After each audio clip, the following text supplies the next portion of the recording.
Good morning and welcome to the TruSpine Technologies PLC final results investor presentation. Throughout this recorded presentation, investors will be in listen-only mode. Questions are encouraged and they can be submitted at any time using the Q&A tab situated on the right-hand corner of your screen. Simply type in your questions and press send. The company may not be in a position to answer every question received during the meeting itself.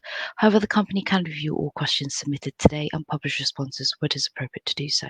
Before we begin, I would like to submit the following poll, and I would now like to hand you over to Chairman Jeff Miller. Good morning to you.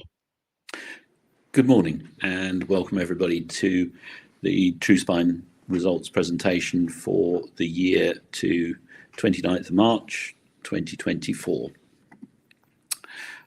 Firstly, we have the presentation disclaimer, then the summary. So the year to March 2024 was a year of changing events and evolution for the company.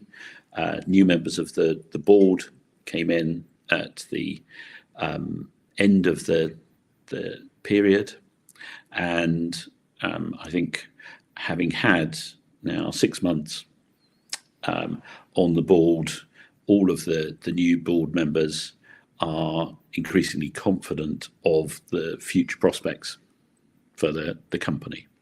The regulatory process continues and will be expanded in 2025, and we'll come on to that. The company is now fully aligned once more with the IP inventors. The board is going to be rationalized in the coming months. The balance sheet has been strengthened and will continue to be strengthened, and we believe that the outlook remains positive for the company. On the regulatory approval process, during the period under review, the FDA application was submitted.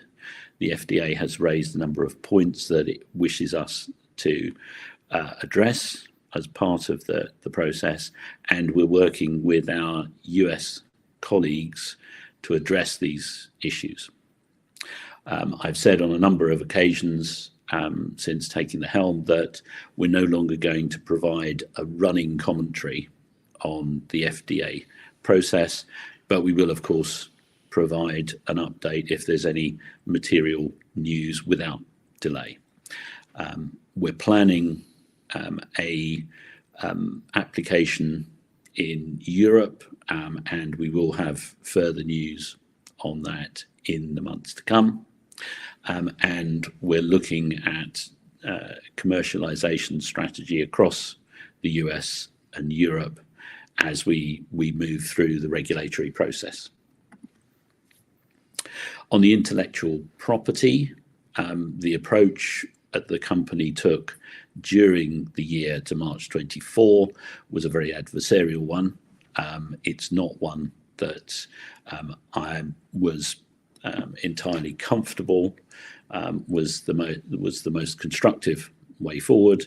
And since the changes in the board, we've taken a very different approach to the inventors of the IP and look to bring them back into the fold. So Frank Bohm and the rest of the US team are now working with us to take the company through the regulatory process and on to commercialization. The company will look to enhance its already strong IP position with complementary technology as we move forward. On corporate governance, I think it's important to understand that rather than being something which is just a buzzword that people use, if used correctly, it can be an essential tool to ensure that there is effective decision making. We can maximize productivity and we can ensure clear accountability. I think these are things which in the past have been somewhat lacking. The new board members that came on at the end of the period possess all the skills necessary to run the company.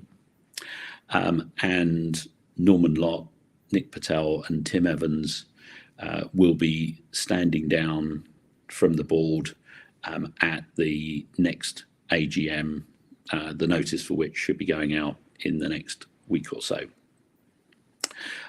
We have said in the results that we will be giving further details of the US corporate governance that we intend to bring in for the same reasons that we've reorganised things in the UK.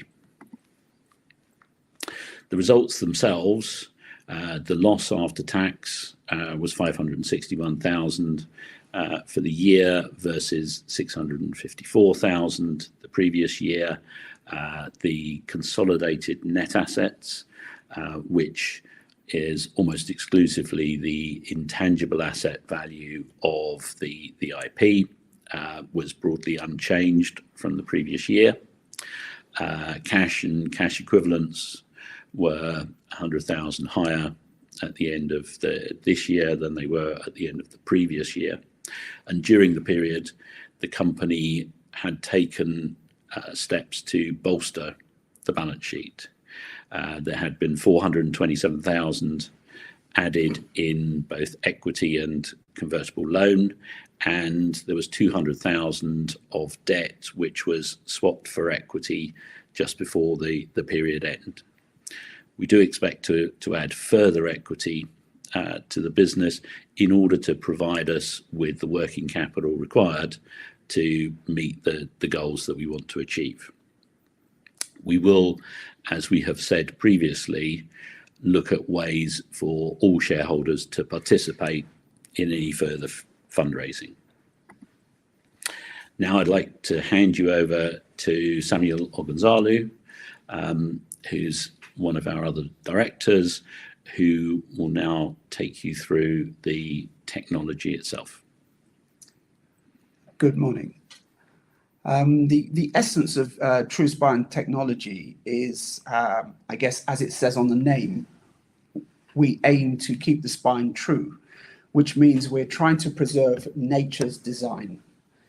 The platform and its implementation essentially means that we are not altering the bone anatomy, which is where our innovation is. We're not using screws or staples in our fixation devices to the spine. Our system is therefore, we believe, safer, faster, and some surgeons say easier to install. Some of the key points with regards to our technology are that it's minimally invasive, by which we mean the incision and the space required to fit the devices is much less than fitting a screw-based system, because you don't need the space, you don't need the extra space to put the screws in, because we're going clamping directly onto the bones. It also means that the risk of infection is much reduced, because you're not opening up the body or the back as you would do with a screw-based system.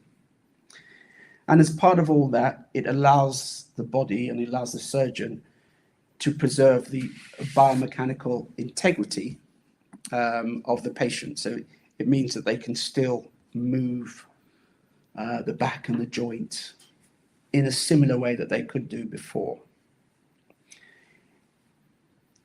One of the other very, very important issues is fibrosis, otherwise known as scarring. So when you open up the body, when you close up again, the body tries to heal itself, and it has an accelerated healing profile, which means it lays down scar tissue. By having a minimally invasive system, we've reduced a lot of the possible complications. It also means that we reduce the time for scarring. And the other, I guess, the idea behind all of this whole platform is that the patient will recover faster, because you reduce the propensity for infection. You reduce the scarring potential, it's safer, it's quicker, and it's minimally invasive. So then looking at our specific technologies,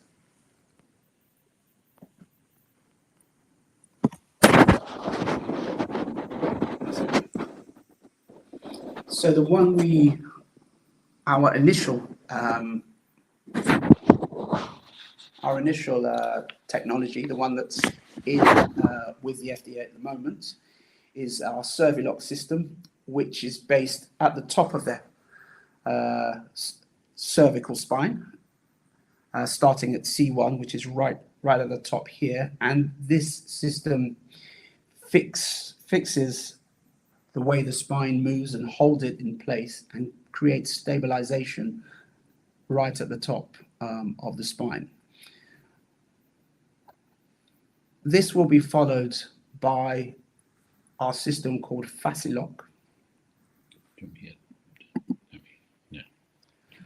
This will be followed by a system called Facilock, and where Facilock is positioned is below the cervical spine in the lumbar and thoracic region. So it provides stabilization along the larger vertebrae in that region. And our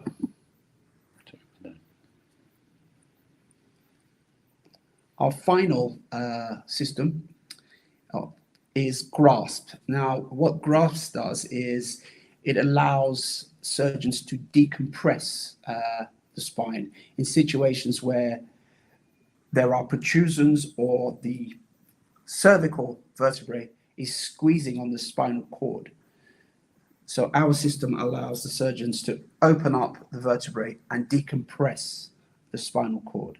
And it's very novel in the sense that it also protects the spinal cord as part of the installation of this particular innovation.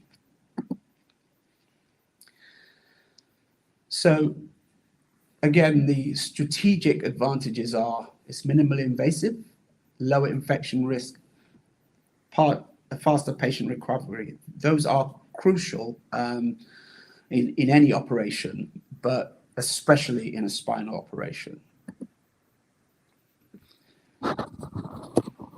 So looking ahead, we have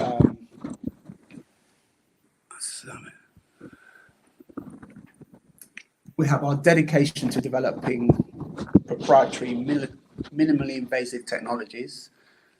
We remain committed to advancing our novel technologies, and we are looking at complementary technologies which will allow us to be in a position where the TruSpine suite of solutions hopefully can sit on every surgeon's table. Thanks, Sam. So just in summary then, the company has the nascent potential to revolutionize the spine stabilization market.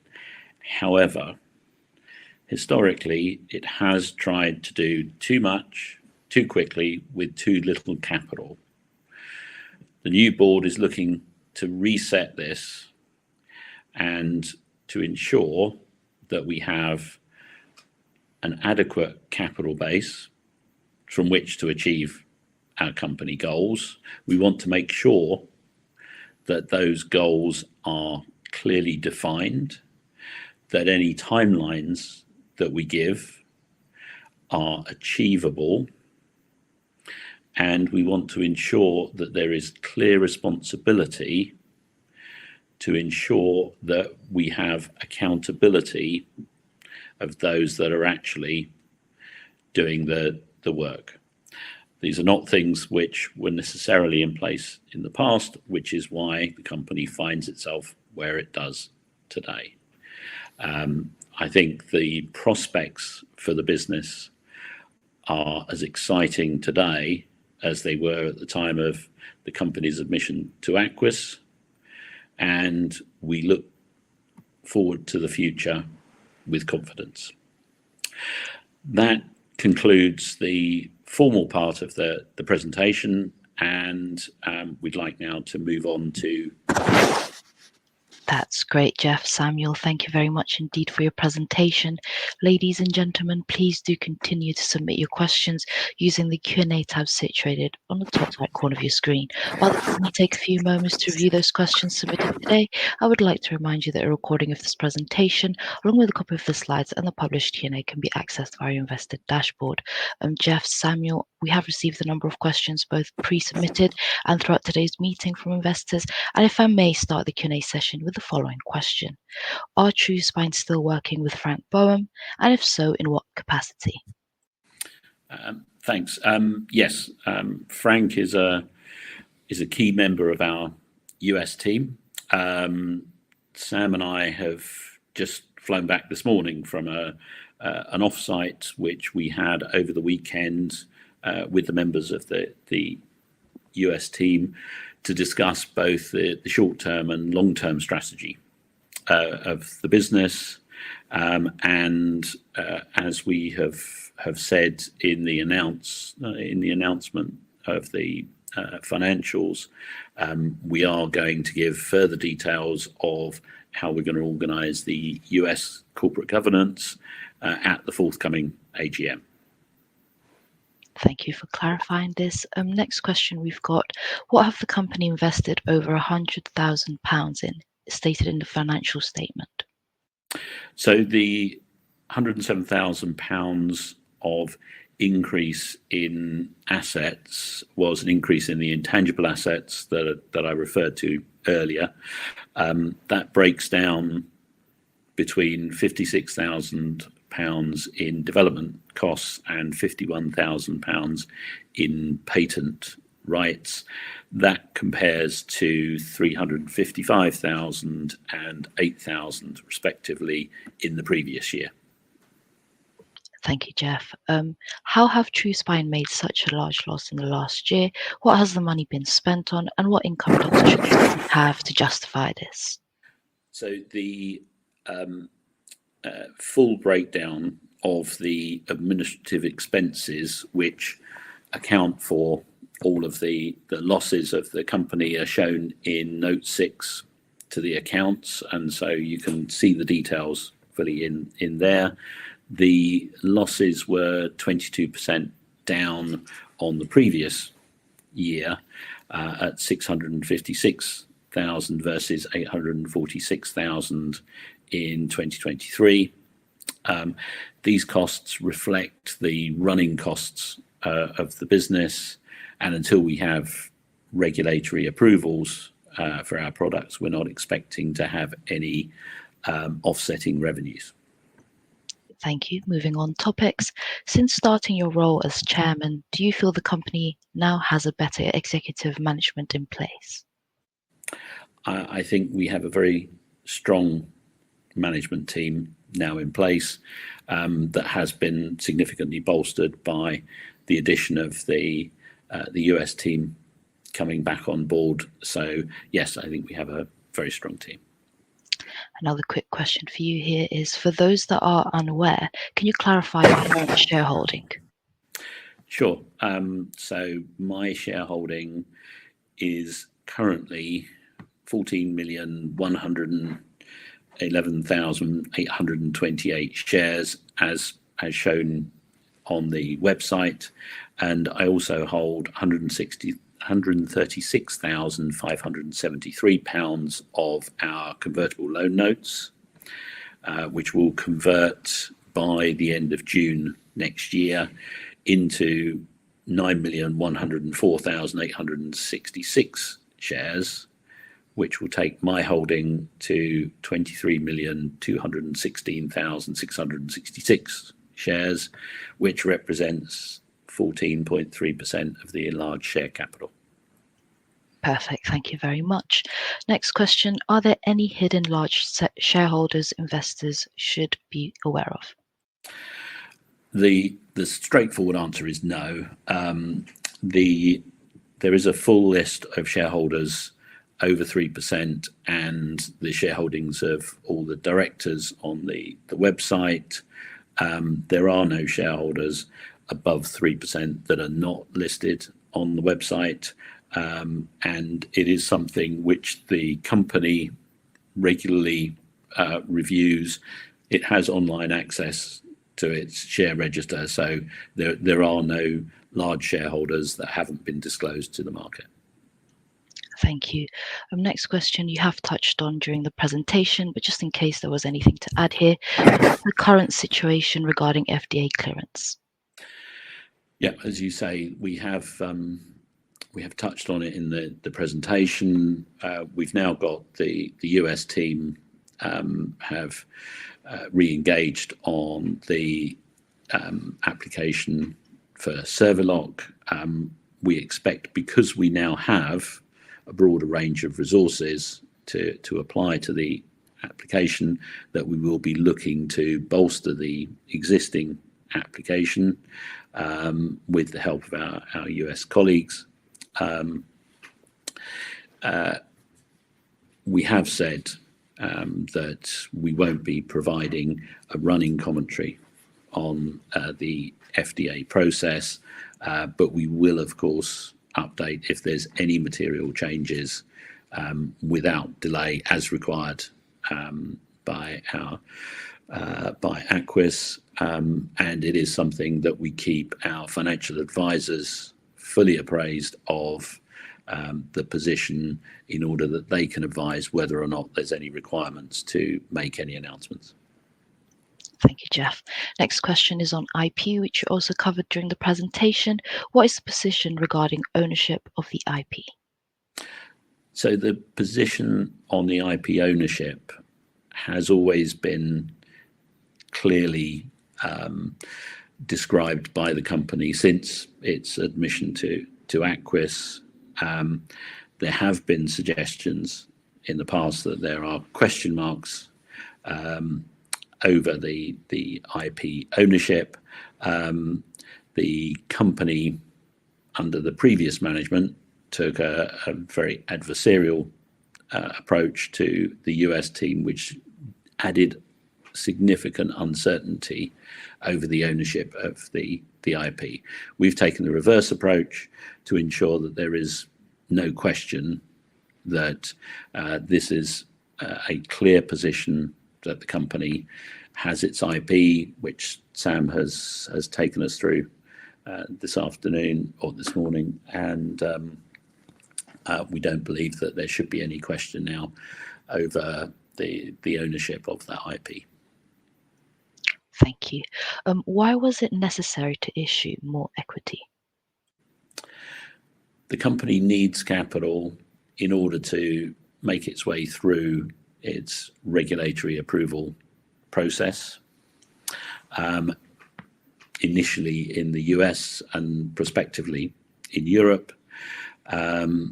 We will continue to look at the position. Obviously, how dilutive any fundraising will depend on where the share price is at that time. Thank you. I believe you have answered the next question. Will you be seeking further funding to support working capital going forward? We'll continue to review the position and make any decisions as and when. Thank you. How likely is it that TruSpine will need to be wound up? It's not something which is under any consideration by the board. Thank you very much. Do you feel Aquis is the right exchange to be quoted on right now? I think Aquis is a very suitable market for emerging growth companies like TruSpine. So yes. Perfect, thank you. Turning on to the next topic. Given the founders are US based and that there are US shareholders, are there any plans to dual list on the OTC exchange? It is something that we will look at, and if any decision is made in that regard in the future, we will of course let the market know. What near-term milestones are you aiming for to end 2024 and in Q1 2025? The regulatory approvals that we will be looking for still remain uncertain in terms of timelines. So I wouldn't like to say that we would expect definitive news on anything in particular, but I would say that by the end of the current financial year of the company, we would expect to see material progress in that regard.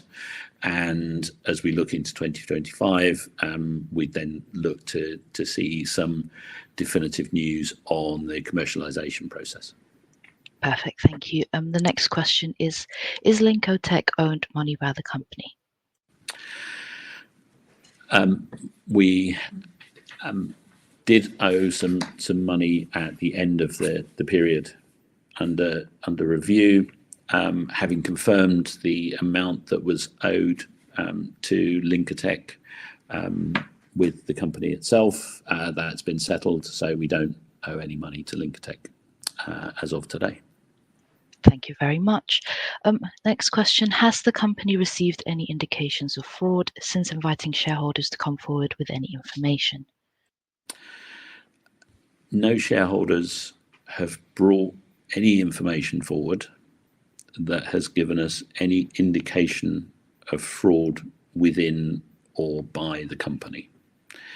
I continue to invite any shareholder with any specific information they believe that demonstrates any wrongdoing by anyone within the company to come forward and share that information with the company. Thank you. Turning on to the next question, is Mike Unwin a shadow director of the company? This is a subject which has come up several times, but to be absolutely clear, Mike Unwin has no role in the company, remunerated or otherwise.